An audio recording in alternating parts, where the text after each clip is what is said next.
Nagbabalik na naman ang inyong tagapaglingkod ng mga balita at pawang katotohanan lamang. Naging mainit nga na usapin sa mundo ng social media. Sa wakas, kumanta na ang mga men in uniform ukol sa mga nawalang benepisyo ng kapulisan. Inihayag nila na ang pondo para sa kanilang benepisyo ay ibinulsa ng kampo ni Kuting. Ayon sa kanilang testimonya, matagal na nilang tinitiis ang ganitong sitwasyon. Maraming kapulisan ang nagulat ng malaman ang lawak ng korupsyon. Sinabi nila na ang pondo na dapat para sa healthcare at retirement ay hindi umabot sa kanila. Ang kanilang mga bonuses ngayong taon ay hindi na rin binigay ni Kuting ng Norte. Ang mga leader ng kampo ni Kuting ay itinuro bilang ang mga pangunahing may sala. Nagbigay ang mga whistleblower ng dokumento bilang ebidensya ng katiwalian. Ayon sa kanila, sapilitan silang pinatahimik noon upang hindi mailabas ang issue. Sinabi nila na ang mga opisyal na kasama sa plano ay nangakong magbibigay ng proteksyon pero walang nangyari. Lumakas ang loob nilang magsalita matapos bumagsak ang kampo ni Kuting. Ang publiko ay nagalit sa kawalang hiyaang ginawa sa mga taong naglilingkod para sa bansa. Nangako ang korte na iimbestigahan ang lahat ng opisyal na sangkot. Inaasahan na mas marami pang men in uniform ang lalabas upang ibunyag ang kanilang nalalaman.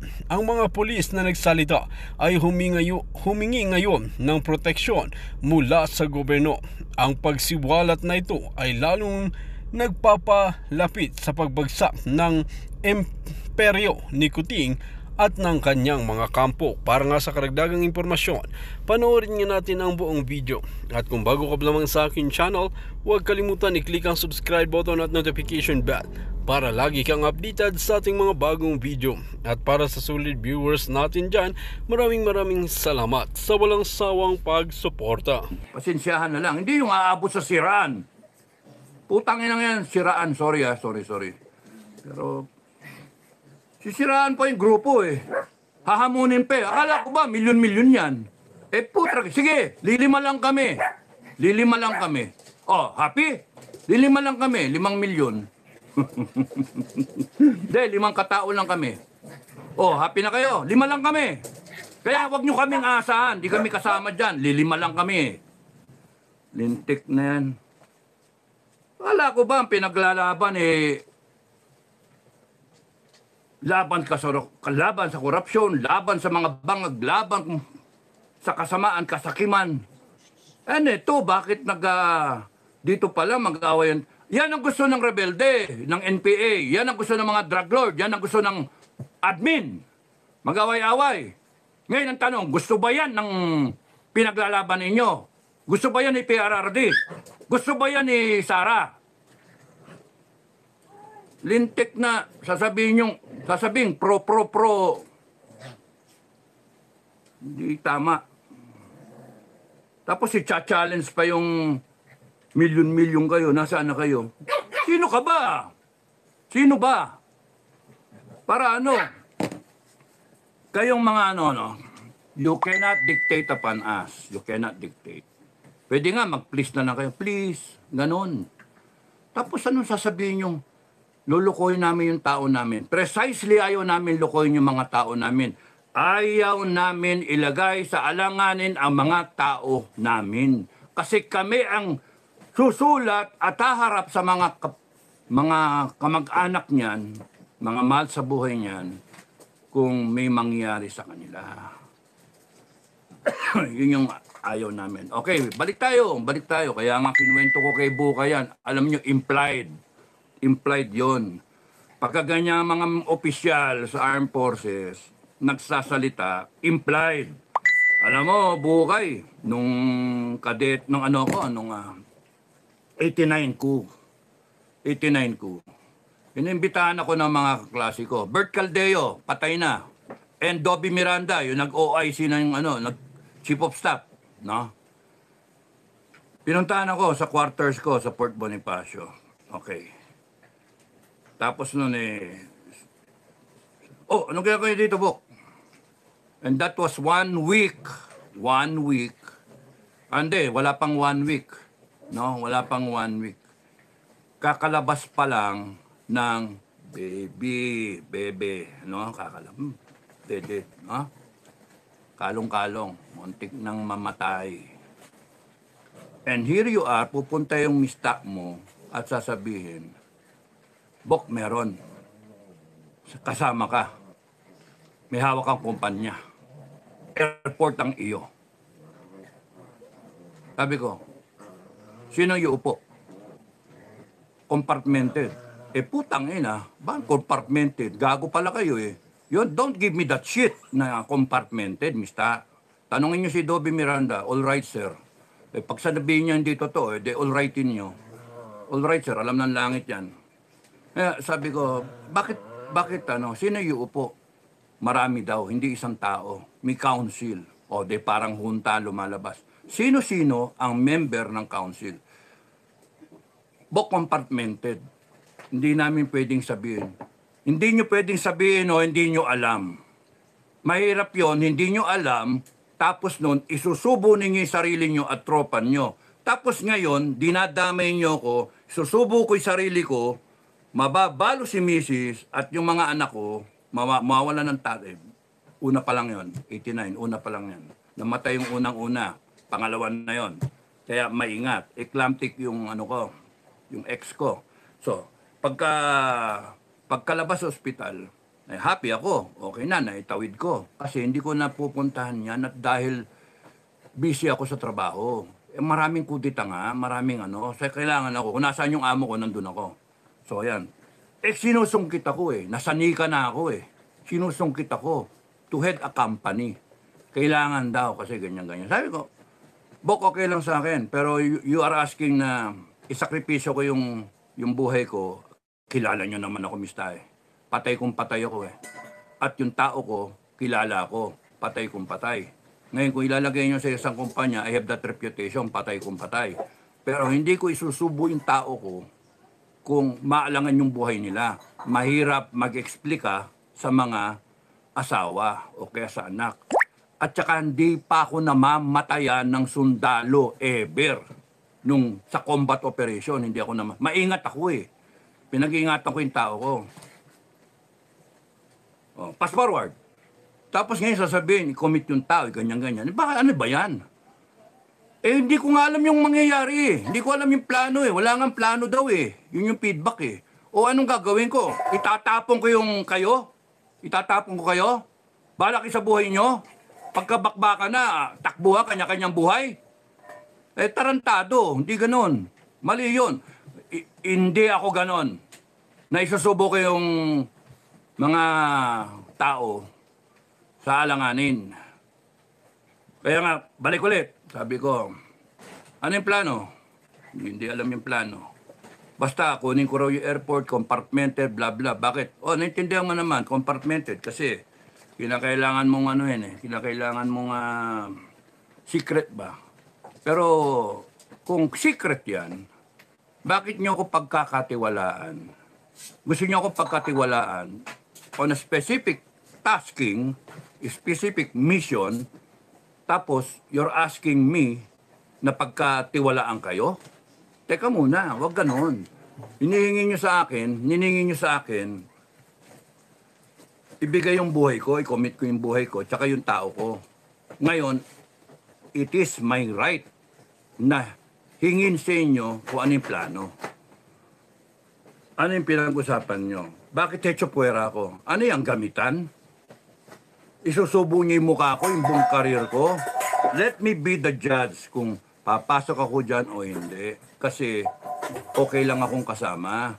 Pero pagka alam ko yung ano yung plano talaga, gusto ko rin, pwede ko mag-comment. Hindi yung isusubong mo sa akin, yan yung plano. Yan ang pinag-usapan. Because it is our right. Every right na sabihin ko, manigas kayo, inyo na lang yan. Hindi nga umabot dun eh. Kay Commander Bukay pa lang, supalpal na eh. Nung tinawag sa akin ng Commander Bukay yan, nung sinabi sa akin kagad ni Commander Bukay walang plano, right away sinabi ko sa cellphone, right away, all right sir. Sinabi ko kaagad, matulin ako pick up eh. Sinabi ko, wag mo i-commit yung tao. Wag mo i-commit yung tao. Walang gagalaw, walang kikilos. Mahirap yung ganyan kasi masusubo ka, maya-maya, kayo lang nandyan. Tapos sira yung grupo natin. Mamaya yung grupo lang natin tinirgas, napukpok.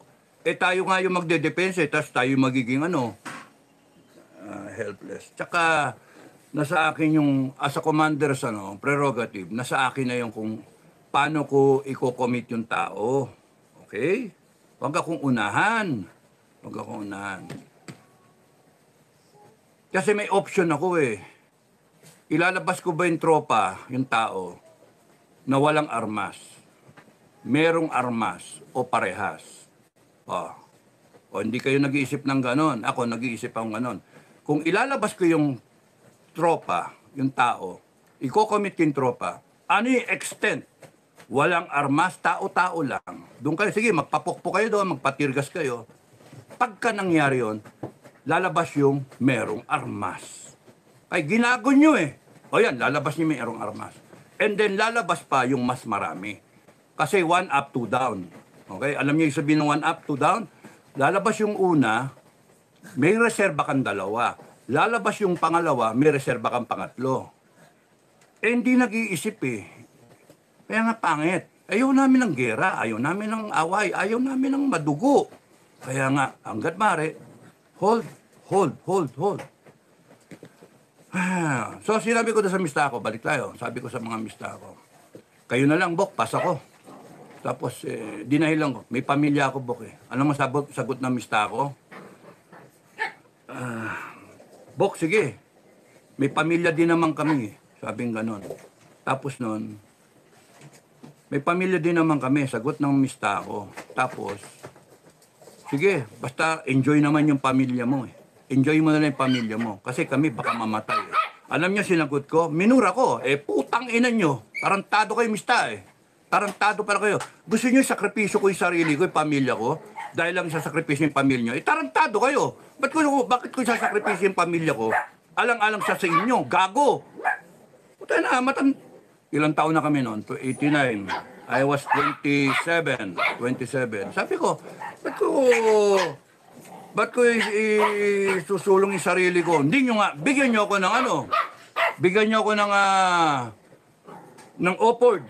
Makita ko kung ano talaga yung plano. Bigyan nyo ako kung ano yung kalaban. Ano yung tingin nyo? Sino yung friendly forces? Sino yung Sino yung kakampi dyan sa PNP? Sino yung kakampi sa AFP? Sino yung... Ang dami kong tanong eh.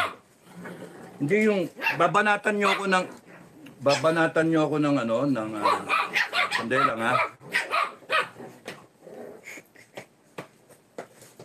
Babanatan nyo ako ng sali ka na. Yung ganun ba? Ano ito? Picnic? Picnic? Hindi pwede ganun. Hindi pwede yun. Tsaka, you're not a member of the group. We are. You are not the head of the group. We are. Ako tsaka si Bukay at tsaka yung ibang commander. You have no right to commit the group or to expect na makomit yung grupo just because kailangan nyo ng tao. Pwede ba bigyan ng konting respeto yung grupo? Pero kung wala yung grupo doon, bakit kinakailangan pumunta sa extent na upakan ng upakan? To the point na may sinasabi pa, yan, malaunan yan, manghihingi ng pera. Tangina, tarantado eh. Mali yun. How do you expect us now to... Sino ba? Ano ka ba? Sino ka? Yung ganon eh. Bakit ganon? Sisiraan pa kami. Sa ere, sisiraan kami. Putang ina, ang tagal-tagal kong ang tagal-tagal ko iningatan yung pangalan ko. Hindi ako... Tapos isang magbablog lang ng ganon. Tapos kukwestiyonin yung integridad ko. Kaya ang gusto nang hahamunin ni Bukay eh. Kung hindi lang lalaki eh. Sabi nga, wag na natin patulan. Explain lang yung natin, yung side natin. Pangit, unfair yun eh. Unfair. Kasi kung kunyari pinangako yung grupo natin, yun. Kaya sabi ko kay Bukay, Commander Bukay, napag-isipan ko. Kasi nangyayari yan eh. I know na magkakaroon ng repercussion eh. Advanced thinking. Sinabi ko kay Commander Bukay, gusto kong word for word sabihin sa inyo. Word for word. Makita ninyo. Kakainin na ulo. Maingay yung aso, no? Shh, quiet. Quiet. Lutong. Quiet. Napitang magmaingay. Yun. Ano sabi ko sa kanya? Teka. Brrrr.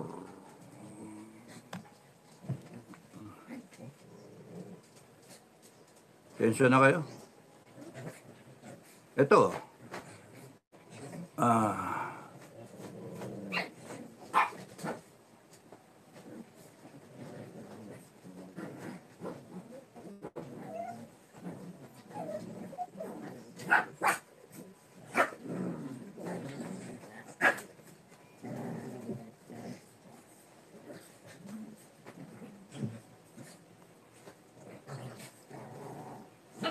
High level yung iba ko sinabi kaya hindi ko pwede share sa inyo. Ito na lang.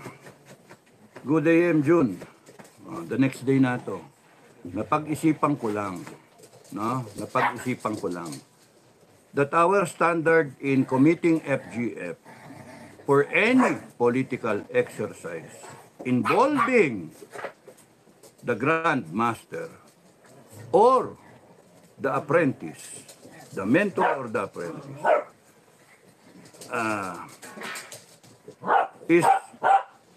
is that direct line na lang. Direct line. Sila kausap. Not anyone else. Why? Pupunta ka doon. Makipagbakbakan ka, makipag-awayan ka, malalagay sa peligro ang tao. Kalabas-labas, walang gustong tumayo. Walang Tapos uwi na kayo. Puta yan. Kaya nga sabi ko next time, pagka ganyan, direct line na lang. No? Direct line. Sabihin nyo, huwag kaming ma-involve, okay lang. Hindi naman kami kulang sa pansin eh. Tsaka ang ano namin, ang ano ng FGF, di ba? Ang simulain natin, ang ating purpose is depensa ng pamilya, neutral tayo. Ngayon nga, yung ibang mga commander sinasabi, although yung iba galit na galit, bakit hindi tayo nagpakita? At yung iba naman, akala ba namin neutral tayo? We have to manage that. So, pinakamaganda neutral tayo. Pag kami inaping Pilipino, may inaping taong bayan, doon tayo. Pagaya nung nanaginip nga ako doon sa KOJC. When everybody iniisip, vlogging, ganyan, ganun. Kami, nagmobilize na kami ng tropa. Tanungin yung mga commander doon. Nawalan pa ako ng commander kasi yung isang commander, no? Ayaw niya. Kasi medyo ganun siya kay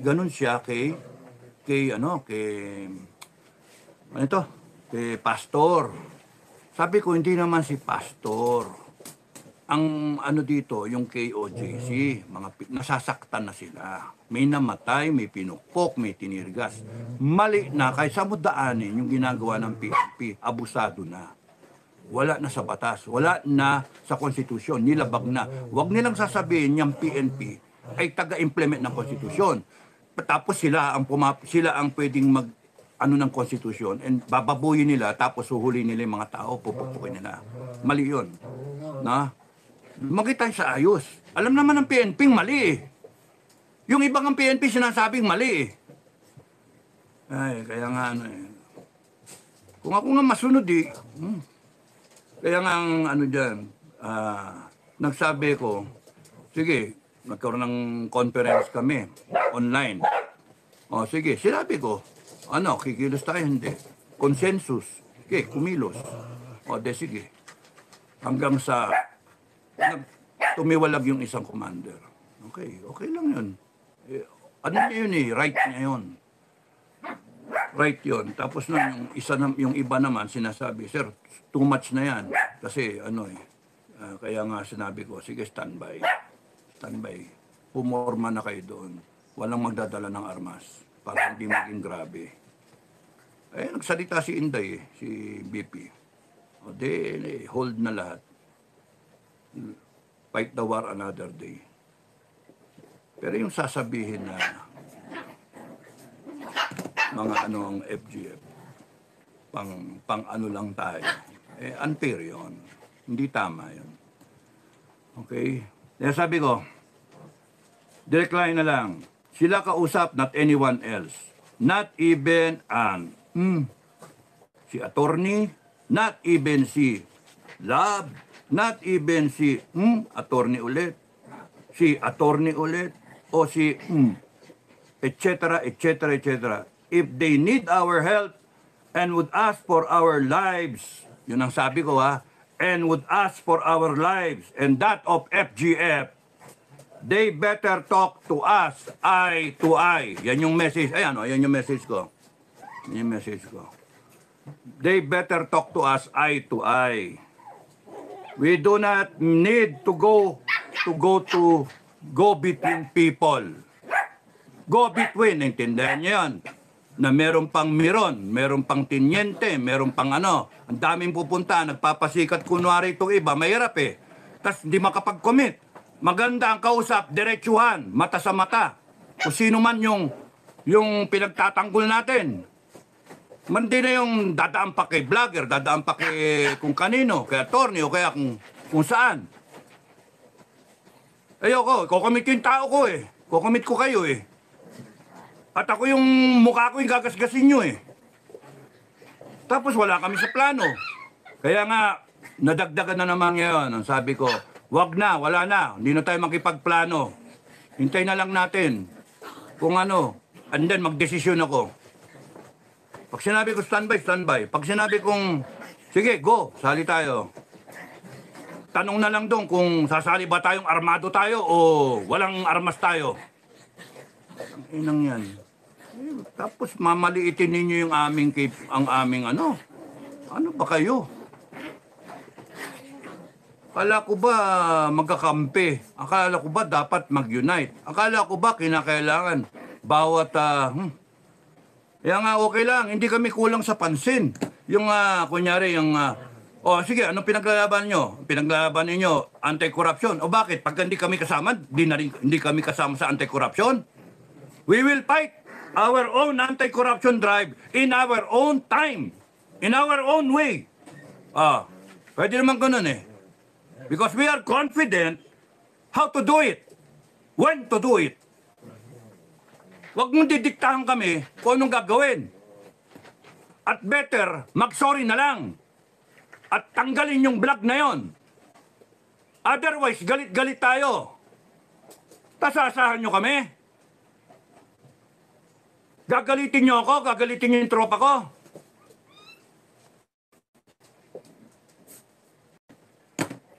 You need each other. Then you will fight each other. You will display that kind of stupidity, that stupid argument.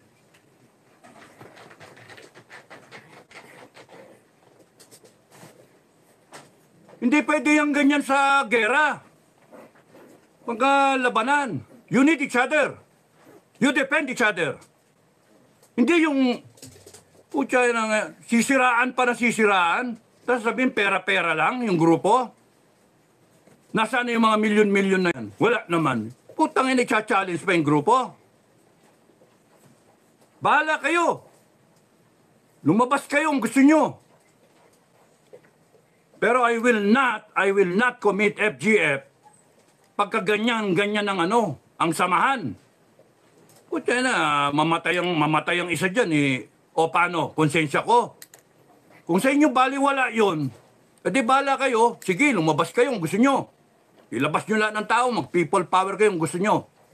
Yung kalaban, yan ang gustong-gusto, mag-away-away. Pero I don't give a shit kung mag-away-away because kayo nagsimula niyan.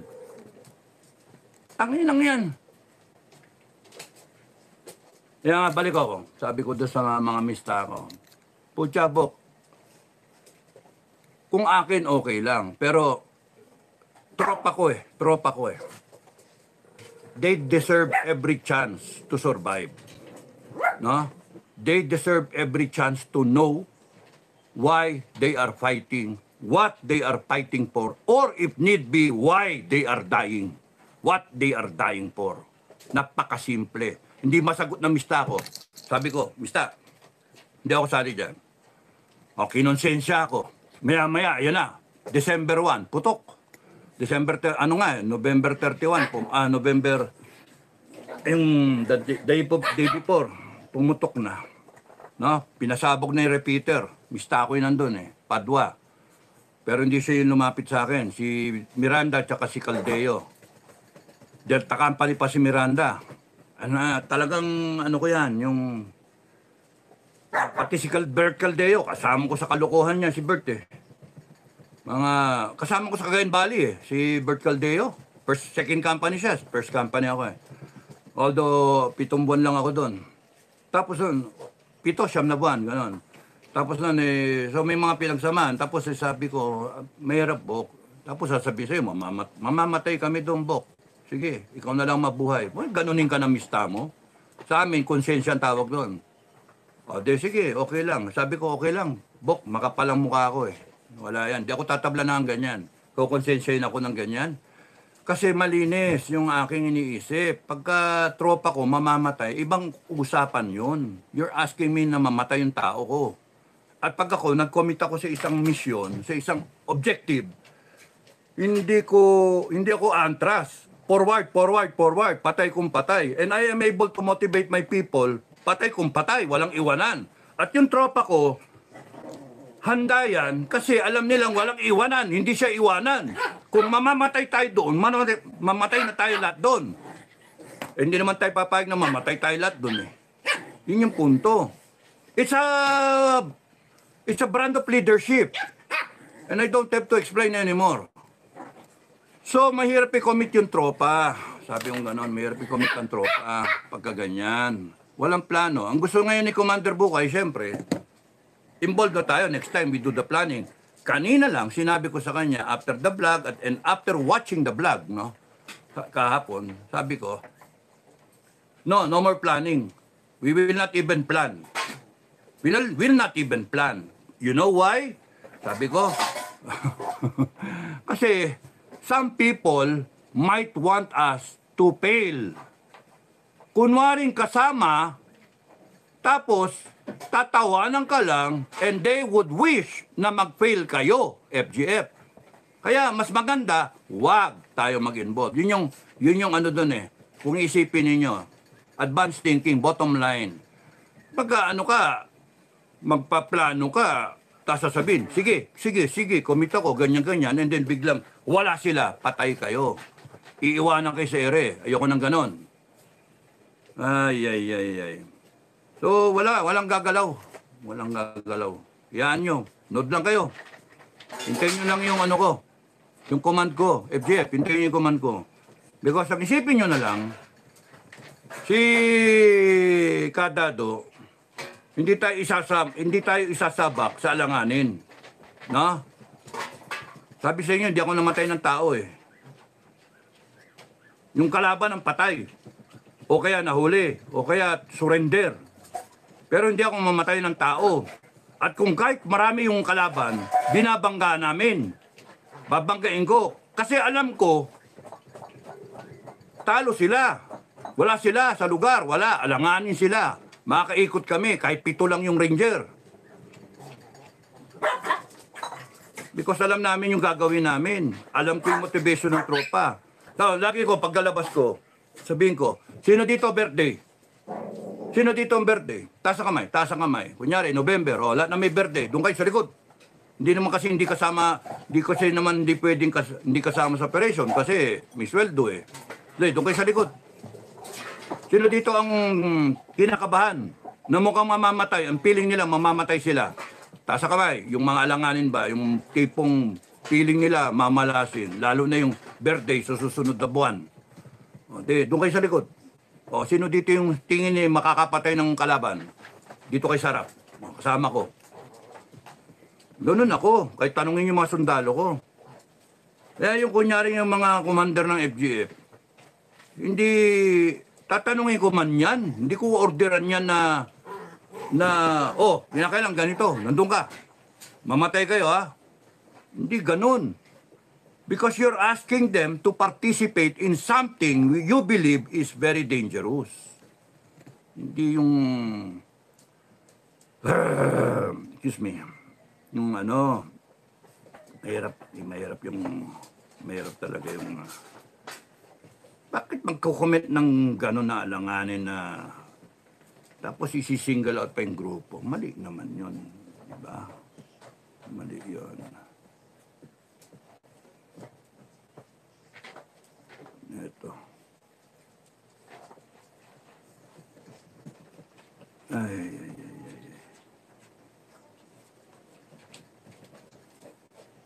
So yun ang ano ko. Sensya na kayo. Monday na Monday eh. Sana yung aking salamin. Mali ang sisisihan. Wala yung tao. Ba't magsisisihan? Something went wrong. Yun lang kasimple. Why put the blame on FGF? Why? Something went wrong. Bakit? Kaya nga sinasabi namin kaya nga may mga salita kami, mag-unite. Wala gagatungan pa ng mali madadagdagan pa ng mali Kaya sinasabi mag-unite kasi nakita namin something's wrong. Mag-organize ng ganyan, and then anuhin mo. Napaka-legitimate ng tanong ni Commander Bukay. Meron bang sasakyan? Merong galing kung saan-saan? No? Meron bang sasakyan may galing sa probinsya? Wala walang O di wala. I expect. Tapos sisisihin yung grupo namin na walang... tuwan-tuwa yung Malacanang. Buti nga, Away-away na kayo. Tuwan-tuwa Malacanang niyan. Tuwan-tuwa yung niyan. Si PNP, NDF, tuwan-tuwa yung mga drug lord niyan. Wala na. Wala yan. Wala na yung FGF, hindi nasasali sa kanila. Buti nga. Yung ganon. That is not the proper way to win people. No? That is not the proper way na makipag-allied ka sa mga tao o sa grupo na parehas kayo ng objective. No? Gusto ko nga sabihin na palakpasin na natin. Anyway, isaalang-alang natin dyan sa mga kay mentor at saka kay apprentice. Isang alang-alang natin sa kanila. Pero ayoko makipag-usap sa mga yan, sa iba. Ayoko na. Hindi na makipag-usap kahit kanino. Hindi na sabihin mayabang. Sige, sabihin mayabang. Ngayon. Ang punto, yung grupo hindi pwedeng makomit ng basta-basta without us knowing kung ano ba talaga. Ano ba talaga? Di ba? Ayoko nang ganon. Maya-maya, may napukpok. Kagayon kayo, JC, may pinukpok. Nahuli. Wala kayong nagawa. Nahuli. Di na lang sa presinto. Bugbog sarado. Anong gagawin natin? Paano kung kunyari yung isang tao, tinirgas, patay? Patay. Yung palaman breadwinner ng pamilya niya. Anong gagawin nyo? Di ba? That's why when we commit the group, we have studied it na sigurado ko na kaya kong sagutin yung tao. No? Gusto niya. Pero hindi porke gusto niya, you take advantage na gusto niya.